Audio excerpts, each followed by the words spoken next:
السلام عليكم. أريد أروح قصيصات dadka iPhone ka isticmaala anigu asxaabo Android ayaan ku jira. Shirkadda Apple iyo khubarada ayaa hadda waxay ku boorinayaan dadka iPhone isticmaala si xogtooda ay u ilaashadaan waa inay update ku sameeyaan software-ka taleefankooda meel kasta joog. Haddii aad iPhone isticmaasho talaabadan degdeg ku qaad si xogta taleefankaada kugu jirta aad u difaacato. Sanadahan hackerska waa ay soo bateen hadda waxa la leeyahay 184 milyan oo password ayaa la xaday marka sawiradaada bangi account-yadaada sidoo kale meesayda aad dirto si aad u difaacato talaabadan qaad waa degdeg waliba hadda wax yar ka hor ayay arrintan soo dhacday marka software-ka ku jira taleefankaada iPhone-ka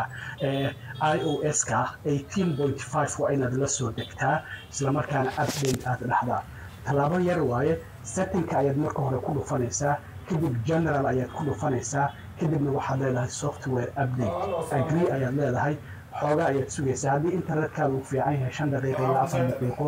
ayuu isku update garaynaya taleefankaadu kadib uu isdaminayaa wuuna soo kacayaa markaasi kadib wax kasto oo protector ayaa tahay oo waa difaacan tahay marka sidaa darteed haddii internetkaadu hadba inta qofka internetka uu isticmaalo xawaaraha uu tahay laakiin waa muhiim waa joog America joog meel kasta ama Australia joog haddii taleefon iPhone aad isticmaasho Apple waxay ku boorinaysaa maadaama kooxahan hackerska inay u soo dhacaan taleefanada in software-kaasi iOS-ka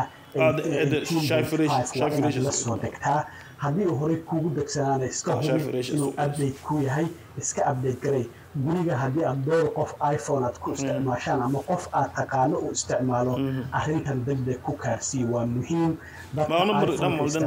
iOS-ka 18.5 shirkadda Apple-na waa ay ku boorinaysaa kooxaha hackerska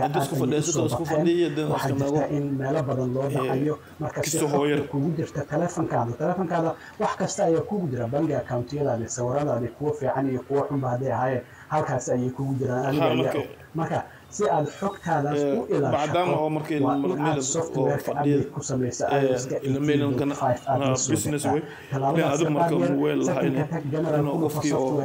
18.5 ayaad leedahay waa la sugaysaa ilaa uu iska update garaynayo taleefankaada markaas ku xiranaysaa iyo waxyaabaha soo kordhinaya markaasi kadibna taleefankaada markuu isdamiyo wuu soo kacayaa sidaasi ayaana protected uu ku yahay marka tallaabadaasi qaad haddii aad guriga iPhone ka wada isticmaashaan isgaarsiiya qof aad taqaana haddii uu jirana la wadaag arrintaasi waa muhiim waxaan jeclaystay asxaabta inaan la wadaago